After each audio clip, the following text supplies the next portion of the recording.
We are just hours away from a final confirmation vote for Supreme Court nominee Brett Kavanaugh. The outcome perhaps all but certain, but the emotions are still boiling over. Hello, everyone. I'm Dana Perino. Welcome to our special coverage of the Brett Kavanaugh confirmation vote. Nice to be with you, Dana. I'm Bill Hemmer on a Saturday afternoon. I mentioned a few moments ago, it feels like a healthcare kind of vote weekend.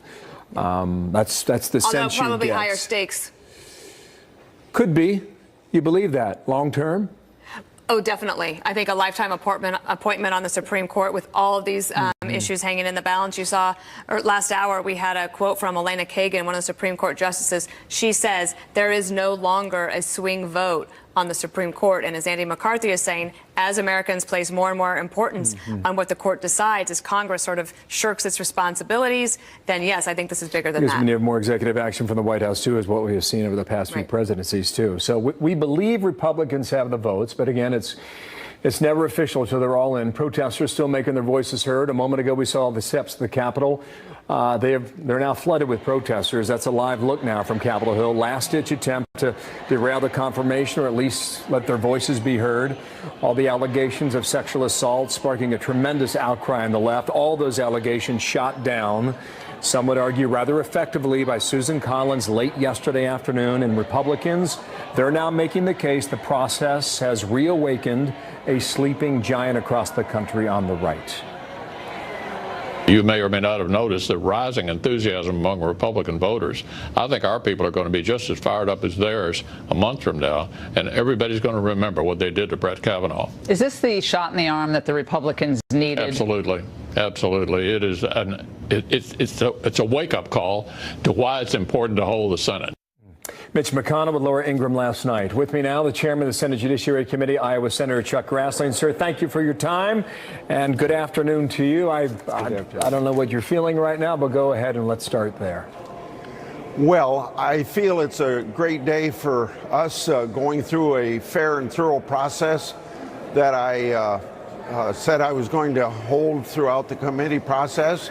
A lot of times I didn't know whether we'd ever get to this point, but I'm very glad we do. But I think the most important thing is to think about what it says about the background of Judge Kavanaugh, a person who has been very well educated, very well devoted to public service, but more importantly, 12 years on the second most important court in our land, and having 307 opinions that if anybody reads them, you know that he's going to serve as a justice, as anybody that's a judge should do, that he's going to look at the law, he's going to look at the facts of the case, he's going to lose his own personal views out of it, and he's going to not do what some judges do, be a super legislator trying to fill in holes or modernize the Constitution. Senator Dana Perino, I wanted to ask you something about, the protesters. We've been showing these pictures. They're gathering en masse now in increasing numbers. That could obviously be expected. I wanted to ask you, though, about something Marie Harf said earlier. She's a Democrat, served in the Obama administration, now a Fox News contributor. She said that the women gathered there, and that's not just women, but that women feel that Republicans only paid lip service to women who were victims of sexual abuse, and that they dismissed their concerns. And I wondered how you would respond to that, given that you chaired the committee. Well, it's absolutely wrong. We didn't even know who Dr. Ford was until we read it in the Washington Post, and immediately I responded to her request to have appear before our committee, and we said it very early. They asked to have it delayed 4 or 5 days. We delayed it, and she had a full hearing.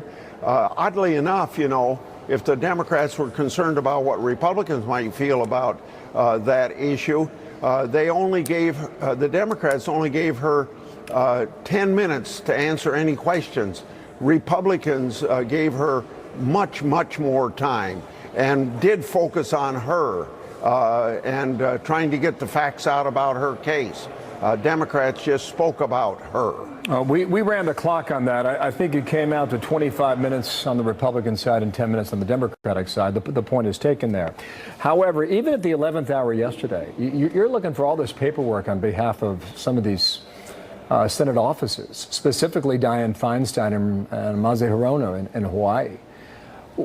What do you think was happening with these staffs behind the scenes? Why do you want that paperwork, Senator? Well, it's paperwork from the fact that Dr. Ford gave various testimony before our committee, and as long as the testimony was given before our committee, we feel that we ought to have the information to back it up. And she also gave some of this information to the Washington Post, so why not give it to the committee as well? The inference would be is that there's some funny games going on behind the scenes. Do you believe that was the case, or is the case? Okay. Well, then I'll get beyond just the answer I gave you to a broader issue. Some of my committee feel that we ought to pursue an investigation on that. Right now, I'm glad to be where we are today. I want to get over this hump, and then after we get over this hump, I want to get back to a working relationship that I've had with Senator Feinstein and Democrats, because every bill that got out of my committee is a bipartisan bill. Now, the judges are a little bit more controversial, but I think that I want a working relationship with them, and I'm not sure that I want to stir up. Yeah. I'm not sure I want to stir up a lot of stuff. Would you pursue this? And if so, paperwork in a letter is one thing, as you well know, but subpoena power is another matter. Would you go there next? Then what I'm going to do is, my colleagues have spoken more about that than I have, even though the letters are from the chairman. I'm going to have a consultation and do it in a collegial way. But I think that since this has been such a strongly held views on this issue, we've got to get back to bipartisanship, and I want to encourage that. A lot of people have asked about the process, but there was also this little bit of a sidebar story, and I wanted to get your take on it, because apparently yesterday, when asked why there aren't more female senators on the committee, you said, well, it's a lot of work. Don't forget, compared to a lot of committee meetings, we have an executive every Thursday, so it's a lot of work. Maybe they don't want to do it. Are people taking that the wrong way? Definitely. And what I should have done, in one sentence, I should have said, we even have a hard time getting men to serve on this committee. In fact, I think 3 men are serving on this committee only because the leader asked them to. So really, it's not something whether you're male or female. There is a lot of work on the committee, and there's a lot of controversy to it, and it's more politically and ideologically divided than most committees. And a lot of people, man or woman, don't want to get mixed up with that. Yeah. Senator, did you have a sense of what Senator Collins was going to do yesterday afternoon? Did you have an idea of her speech? Did you have any contact with her 24 hours, perhaps in the final 24 hours before she went to the Senate floor yesterday? I did not have. And I need to give her praise not only for her speech, but from almost day one of Kavanaugh being nominated, she set out on a very thorough reading of everything he wrote, being advised by lawyers on it. And she probably put in as much time, or more time maybe, than even members of the Judiciary Committee deciding how she was going to vote. And then in her final speech, she put in 45 minutes an accumulation of all the issues in this campaign, in this hearing. And I think people ought to read it if they want to get a full picture of everything that was done, and of course her reaction to it. But it boils down to this in the final analysis, and I think her speech said this. For the first month and up until September 13th, it was always questioning about his qualifications. But once they couldn't touch him on his qualifications to be a justice on the Supreme Court because of his 12-year record on the second highest court in the land, then they went to all this dirt that came up. And of course, sexual assault accusations isn't a case of dirt, but think of all the other things that they came up with. When something didn't hit the wall, they threw something else at the wall. And when it didn't stick, they went to something else.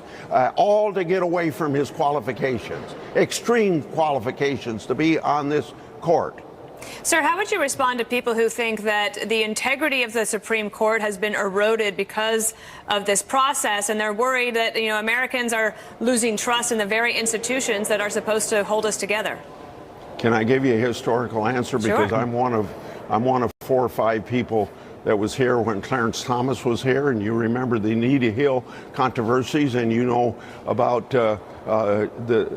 Thomas talking about the high-tech lynching. I heard exactly those same things at that time, and I think if you look back at 28 years of Thomas being on the court, none of that resentment ever came up in any of his hearings, and no more politics has been involved in the last 28 years, even though we had the same reaction at that time. Wow. 25 years later, huh, Senator? Yeah. Yeah. I think you kept her cool for most of the process. There was a moment, however, was it 24, 25 hours ago, when you were addressing fake news and reporters on the Capitol. What was that all about? Well, I thought that I wanted an opportunity to say one thing. I don't want to criticize you folks doing your job. I might disagree with you a lot. I may not think you're doing it right, but I don't want to criticize you because I consider you very important to make sure that our representative system of government operates the way the Constitution intends it to operate, and everybody that's in it is honest and forthright. But there are times, and this time was outside my office. I had both pro-Kavanaugh and anti-Kavanaugh people in my office. And right outside my office, we had camera people set to take pictures on anything they could, even trying to get me from time to time. So we had people that were pro-Kavanaugh went out and said, I'd like to be interviewed on why I'm for Kavanaugh. I'm a member of Women for Kavanaugh. And they said, well, we're not interested in interviewing anybody that's for Kavanaugh. We're interviewing people that are against Kavanaugh. Now, that shows a bias that the free press and free TV and everything else that is First Amendment protected doesn't follow the spirit of the Constitution. Senator, thank you for your time. Thank you for being here. Do you think it's done, yes or no? Yes, 50 to 48, I guess, would be the count right now. Chuck Grassley. All right. Thank you, sir. We're about a little less than 2 hours away from that. Senator Susan Collins' decision to vote yes is seen by some as the pivotal moment in this confirmation saga. Collins announcing her vote in a floor speech yesterday where she blasted Democrats for their treatment of Kavanaugh. The accuser, Dr. Christine Blasey Ford. Watch.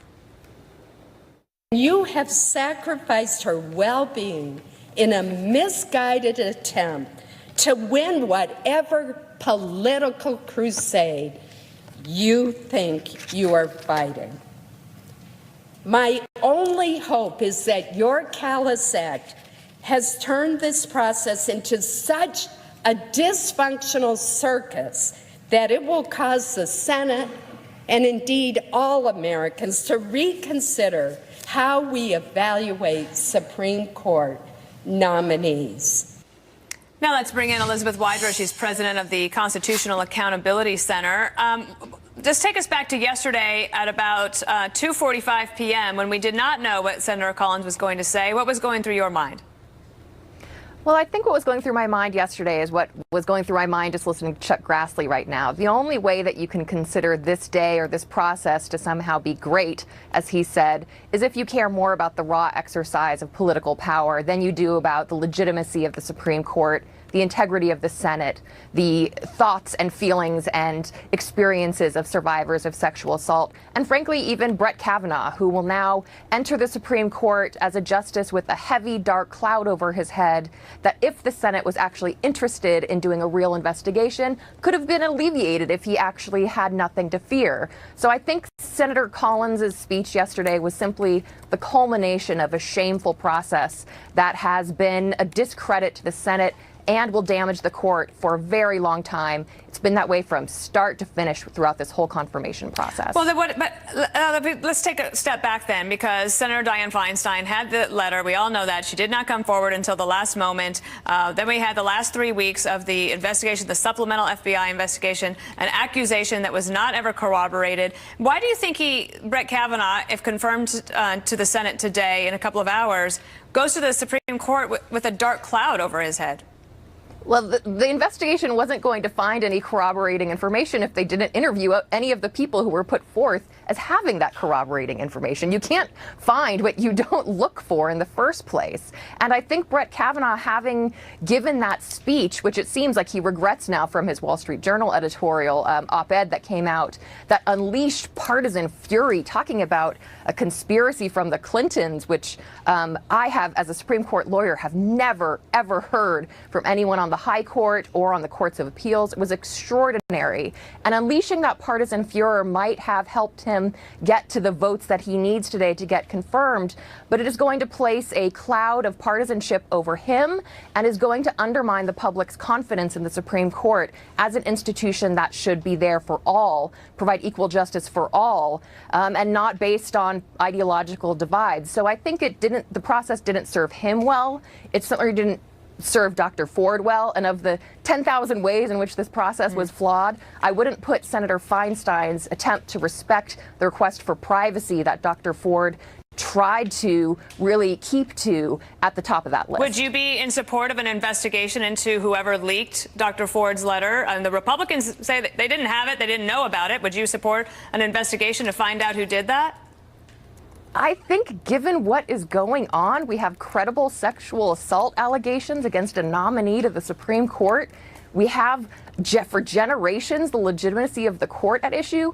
That is not at the top of my priority list of what I think this Senate should be doing. I think they should make sure that a person they're going to promote to the highest court in the land is someone who should be up there. And frankly, we have other people on a short list. And, this is not a criminal trial. No one's talking about throwing Brett Kavanaugh in jail. If he weren't going to get this promotion, he would simply go back to being a judge on the D.C. Circuit Court of Appeals. So, for the good of the court, for the good of the nation, for the good of the reputation of the Senate, for the way that women feel in this country, I would think they would have just put someone else forward after these credible allegations came forth. All right, we're going to leave it there. Thank you, Elizabeth. We appreciate it. Bill, that's an example of just how the country, if you feel one way very strongly or the other way very strongly, it's like two people talking past each other. We're now hearing Chad Pergram and others on the Hill tells us about 3:30, 3:45, the final vote. Mitch McConnell is going to make his way to a microphone around 3 o'clock Eastern time, so we'll have that interview as well. And Chris Wallace and Shannon take over for us around that time. But this Supreme Court nomination battle is still highly politicized, as we can see right now on the steps of the Capitol. This after emotional testimony by both the accused and the accuser. They've really rocked the nation. And in a moment, we'll talk to Senator James Inhofe from the Hill about get a sense for what's happening at this hour. But there have been countless moments in the past 10 days. Here's just one of them. The details about that night that bring me here today are the ones I will never forget. They have been seared into my memory and have haunted me episodically as an adult. Breaking news, 22 minutes past the hour, 1 o'clock in the afternoon in Washington, D.C., here on the Capitol steps now. Capitol Police have moved in to make their first arrest, we do believe, of the day. We've got our reporters scattered throughout Washington, D.C., so we're getting a pretty good look at, well, the numbers and the growing resistance to this vote, Dana, that we'll see soon. As they think that the vote will be around 3:45 p.m., I think these protests will increase in number, but it does feel like people are coming to the realization that the Republicans have the vote. They expect it to be extremely close, Bill, 50-48. So as we await that, I want to bring in Republican Senator James Inhofe out of Oklahoma. He's live on the Hill. And, sir, good day to you on this Saturday. We just talked to Chuck Grassley a few moments ago. Same question to you. Is it a done deal or not? Well, if that's for me, yeah, it's a done deal. Which means you have the votes. And what does that mean? I think, what does that mean when you reflect on the process, Senator? Well, when you look at this, what we've gone through, we know pretty much where the votes are. And let me say this, Bill, if there's anyone out there that wants to really know everything that happened, and if they have 45 minutes to spare, pull up what Susan Collins said yesterday. That was the best description I've heard. Now, if you don't have that much time, just keep in mind that this all started with Dr. Ford. And they've had that information for 2 months in advance. There had to be a reason, and just figure it out logically. We know what that reason was. And then remember also that they made the statement, it doesn't make any difference who this president nominates. They were going to be opposed to that person. We found out this morning they already had signs made up, Stop Amy, referring to Amy Comer Barrett. I think she's in the 7th district. So they're going to be opposed to anyone that comes out of this administration. Dana? Senator, I wanted to ask you about people complaining about the process, that the process is broken, that something has to change. But what is your perception on that? Does the process exist except for it was abused? Or do you think that there does need to be fundamental change in the Senate? No, there didn't need to be any change. You have people with different ideas. We have the Democrats who don't want, and let me say, the major difference between Democrats and Republicans, Democrats are disciplined. They do what they're told. And they lined up, and they're going to oppose anyone that would come out of the Trump White House. So the process is all right. It's just that people, when they're dug in, this is, no matter what the process is, it's not going to work. It's going to look bad. And this does look bad, but it's really not. It's going to be over in a few days. I was around when Clarence Thomas went through this same thing. And of course, the accuser in that case was from Oklahoma. I remember it so well. And they said, this will never be the same and all that. Yeah, it's the same. It's going to work. Senator, go back to your comment about Susan Collins. She really divided that speech in two. One was the defense of Kavanaugh's record, judicially speaking, his legal history. And the other half, she threw a spear through the allegations against him of sexual assault and gang rape. Did you watch that speech, sir? I watched it. In fact, I was with President Trump and when I was watching it yesterday. And I thought she did, it was kind of two different attacks there.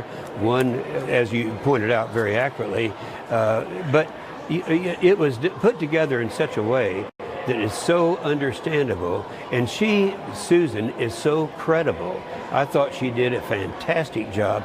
And I think that everyone who is confused about the system ought to pull it up and watch her one more time. I'm going to watch it again. Well, we've had this debate about gender, men and women in America. Was it important to have a woman deliver the message that she delivered, do you think?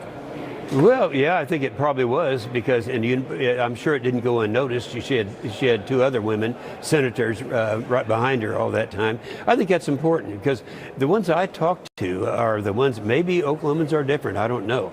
But the women that I talked to, I haven't found one yet that agreed with the hysteria that's going on right outside this window today. Sir, I wanted to ask you about that because obviously there's protests today. We can hear them in the background and they're growing as this vote gets closer at 3:45 p.m. or so. But you represent Oklahoma. I'm sure your office was deluged with phone calls. When you weighed people calling in either pro-Kavanaugh or against, what did you hear from them? Well, of course, the ones that call in it's about 10 to 1 that call in. We have a lot of professional callers also that will call in. I was hit in the street by someone screaming in my face, actually, touching and all that stuff, and claiming that she was from Oklahoma. And I said, look, you're not from Oklahoma. We don't have people like you in Oklahoma. But they're out there. Last night, I even drove down where they're all gathered right now, and they all said, I saw a couple of them, I said, I'm sure you're going to have a good time tonight, stay up all night long. It's not going to change. He will be confirmed tomorrow, and that'll be a great thing for our justice system. All right, Senator James Inhofe, thank you so much. Getting a little more color from Capitol Hill. Apparently, the viewing gallery is about halfway full, we're told, from our crew working that part. I have to think some of those people in that gallery, Dana, are going to be protesters. So when the vote does get underway, I imagine we'll see a little bit of that just on camera. Just like we did at the initial hearing, if you remember that. All right, tension's still high on Capitol Hill. You're seeing it here. These protesters being arrested as the Senate gears up for the final vote on Judge Brett Kavanaugh. Senator Susan Collins saying the time for talk is over. We've heard a lot of charges and counter-charges about Judge Kavanaugh. But as those who have known him best have attested, he has been an exemplary public servant, judge, teacher, coach, husband, and father.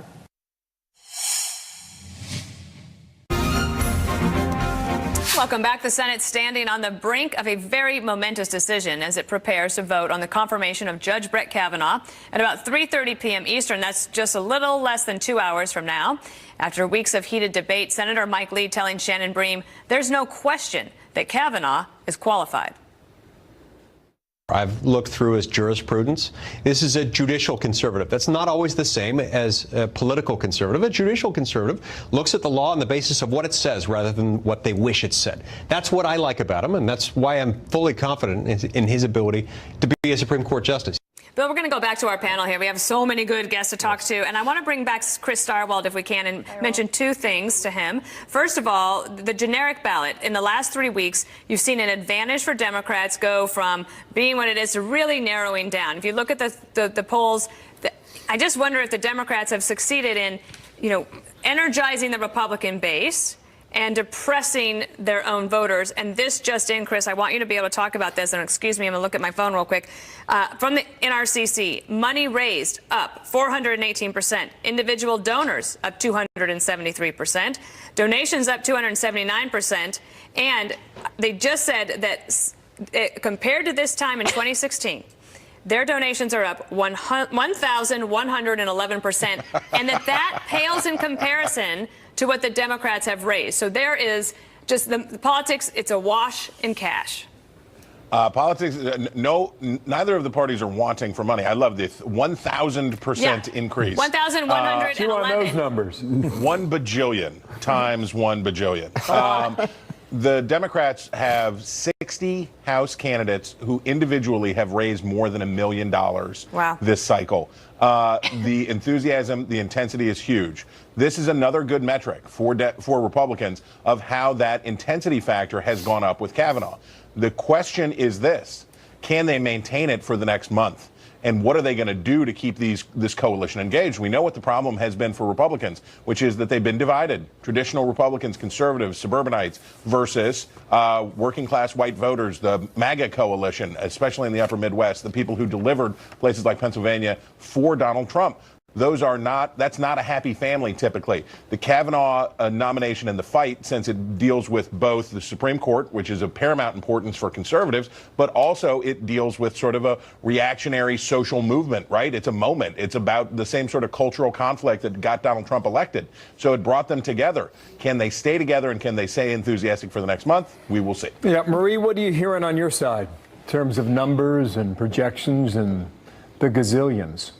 Yes, because there's a lot of money on both sides. But I think what Democrats are saying today is that while many of us did not want Brett Kavanaugh on the court for many, many reasons, if he is indeed confirmed today and then we move on to something else for the next 30 days, the Democratic voters, people on the left, independents are going to continue to get even more fired up. And we're betting that Republicans won't maintain the anger they've had because they got their guy confirmed. I also am hearing from my Democratic friends that they do feel differently about the House and the Senate. The Senate map is already tough. We've talked about Joe Manchin. We've talked about Heidi Heitkamp.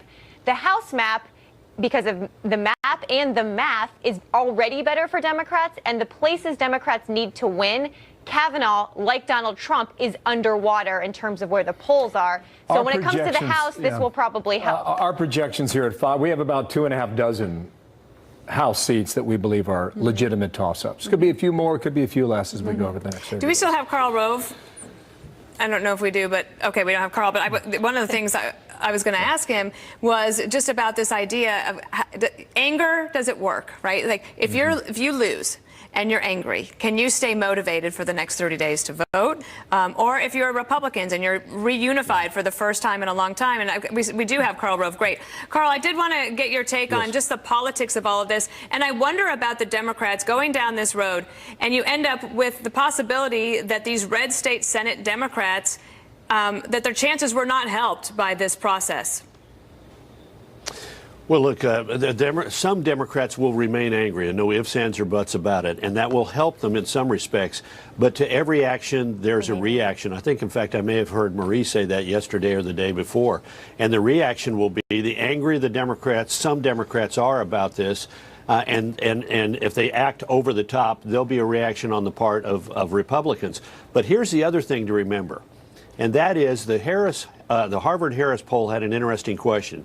It said, what would happen if there was an FBI investigation and no corroborating evidence? And 40% of Democrats said Kavanaugh should be confirmed. So there's going to be a bunch of Democrats whom this issue of corroboration, was there evidence to show that he actually did these things, is going to be dispositive. So not every Democrat is going to be wound up about it. And the more some Democrats say he's guilty, the more some Democrats will say, well, you didn't have any corroboration for that. I don't buy into it. Carl, to you and to Dana on this. You know Brett Kavanaugh personally. You've both worked with him in your previous lives. Kavanaugh worked in the Bush White House 5 years. Carl, you were there how many? Was it 6.5? Was it 7? Okay, 49. 6.5, 7. Dana, how long were you there? Dog years, 49. A long time. How does Brett Kavanaugh, as you know him personally, how does he handle this publicly? What does he say? When does he talk? What's his demeanor? Well, Carl, I'll just take a stab at that. I think that you saw one when he was the only person to defend himself, right? That he didn't have any other choice but to defend himself in front of the senators that day when he had the second hearing. And that was the one where people then questioned his temperament. But he was not a judge at that moment. He was a human being. And when his voice cracked was when he said, this process has almost ensured that I will never teach again. I will never get to coach again. Yeah. And that's when he got very emotional. He then wrote this op-ed in the Wall Street Journal in which he said, okay, if I am confirmed, I recognize that people thought I got a little heated, but just trust that my 12 years as a judge, that's who I will be. I do wonder, Carl, what it would be like, though, and maybe we can ask Shannon Bream this as well, when he gets to the court, how do the other justices treat him?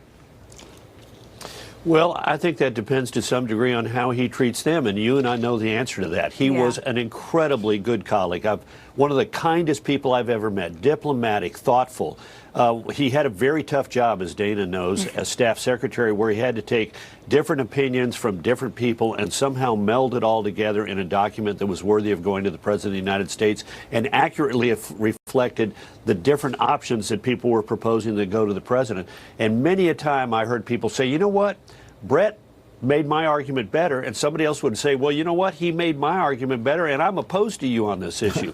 So I think when he goes to the court, he is going to be a tremendous colleague, just as he was a fine colleague and good friend to you and I when we were in the White House. He's one of the people with enormous integrity and character, and I think his colleagues on the Supreme Court are going to, in years ahead, welcome his presence there and come to depend upon him and admire him just like we did. In a little bit, in the commercial break, I'll explain to you what staffing was, and that was one of those things. Carl, thank you. Be sure to stick with Fox News Channel for our coverage of the final Kavanaugh confirmation vote. Senate Majority Leader Mitch McConnell, he's going to join Shannon Bream and Chris Wallace live from Capitol Hill, straight up at 3 p.m. Eastern. So about an hour and 20 minutes from now, we'll see the Senate Majority Leader. We do expect the vote about 2 hours from now. That's what the clock says now. So anticipation building as we await the final Senate vote on Brett Kavanaugh to the 114th U.S. Supreme Court Justice. A look at how senators are likely to vote as our special coverage continues. In a moment, the senator from Hawaii is now on the Senate floor.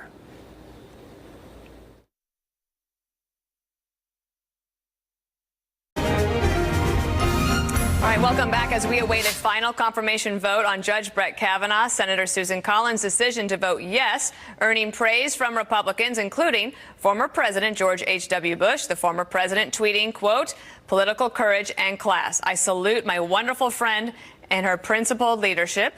Joining me now is Karl Rove, former senior advisor and deputy chief of staff for President George W. Bush. I want to maybe just from a historical standpoint, you are a historian.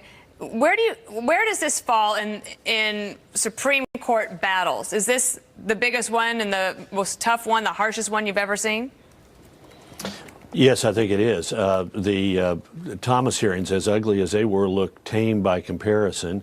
Of course, we have the Robert Bork hearing in the 80s, which was very ugly, but never went beyond the committee and to the floor. But this is unique. in its ugliness, in its viciousness, and its distortion.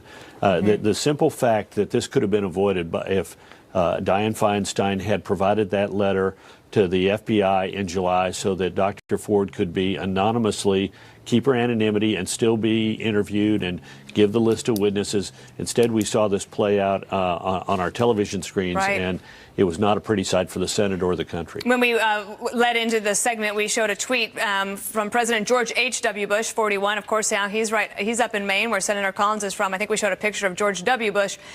He obviously didn't tweet, but I wanted to get your take on this. A lot of people saying that they've not seen the GOP this united in many, many years. And George W. Bush played a little bit of a role behind the scenes, talking to some senators where he could, because, of course, he supported Brett Kavanaugh. Tell me about that in terms of GOP unification at this time, especially just 30 days before the midterms. Yeah, I think the issue of both Kavanaugh's competence, the fact that it's the Supreme Court and that matters a lot to Republicans, and then the basic unfairness of what the Democrats did in this is all combined to unite the Republican Party. And while you're correct to point out that President Bush, 43, did make phone calls to senators, he actually had a more substantial role in that he is the man who credentialized Brett Kavanaugh. Brett Kavanaugh, as you and I both know well, was our colleague in the White House as staff secretary, and President Bush appointed him to the D.C. Circuit, the second highest court in the land, from which Judge Kavanaugh has compiled an exemplary record of service over 12 years. So this is a moment where the Republican Party is united, and the Democratic Party is not completely united. And I'm not talking about Joe Manchin. I'm talking about the hard left of the Democratic Party. A number of groups sent a very tough letter to Chuck Schumer a number of weeks ago and said, if you fail to stop Brett Kavanaugh, it will be your fault as the leader of the Senate Democrats, and we will hold you responsible. There's going to be a lack of enthusiasm in some quarters about it. Because two big super PACs that are Democratic super PACs have said that they are no longer going to support Phil Bredesen in Tennessee, who is challenging Marsha Blackburn there for that Senate seat, and that they were taking money out of Joe Manchin's race there in West Virginia. Are they shooting themselves in the foot there? Well, I think they're shooting themselves in the well. I shouldn't say this. I think that Bredesen and Manchin had very difficult decisions to make, because if they had gone against Judge Kavanaugh, they'd be dead in their states. Just like Heidi Heitkamp, I think her decision to vote against Kavanaugh is a sign that she knew that she was on her way to a double-digit defeat by Kevin Cramer in North Dakota, and she wanted to pretty up her resume for service in a future Democratic administration. But if either Bredesen or Manchin had come out against Kavanaugh, I think it would have dealt their campaigns a serious blow. And Bredesen, who's starting to fall behind, the polls are starting to show in this very red state, won by Donald Trump by 26 votes, that Marsha Blackburn is starting to pull away.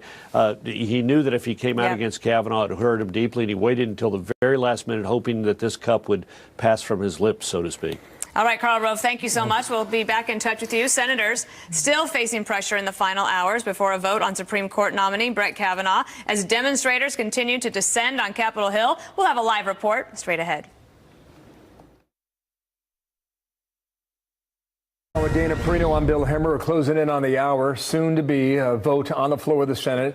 Mitch McConnell promised repeatedly this week there would be a vote this week, and technically it looks like that will happen. Back with us, Tom Dupree, Chris Stirewalt, Marie Harf, and Andrew McCarthy here in New York. That is a picture from the Capitol. Dana, that's a live image here now from our Fox crew in Washington, And that D.C. has grown just in the last hour that we've been on the air. We also know there are protesters on the steps of the Supreme Court just a short talk away. Not sure if this is the same group or a different group or a growing group. Nonetheless, Andrew, we have watched protesters make their way to Capitol Hill. There was a live reporter on a bus on CNN Wednesday morning. I do believe at 6:20 a.m. reporting live on the bus that was rolling down the highway through New Jersey. The left has been mobilized. I was just going to call NCR. We will see how much and how long it lasts. I thought it was very telling that Jillian Turner earlier today said that she did not see a single protester in support of Judge Kavanaugh today. Not one. They were all out there yesterday and the day prior, Andrew, but not today. Well, I just think this is it's a sad reflection of what the court has become and what it is not supposed to be in this society, which is the place where we go to decide the way that we live, the place that we go to make the decisions that a democratic society is supposed to make through its elected representatives. And it's a measure of how vicious this process is that what we're looking at is a court that actually fulfills a role that is not what's meant for the court to fulfill.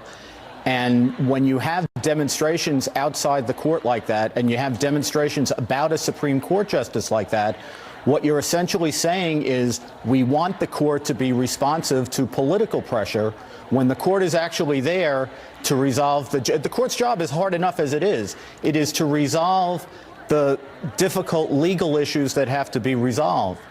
It's not to be our political barometer. It's just not.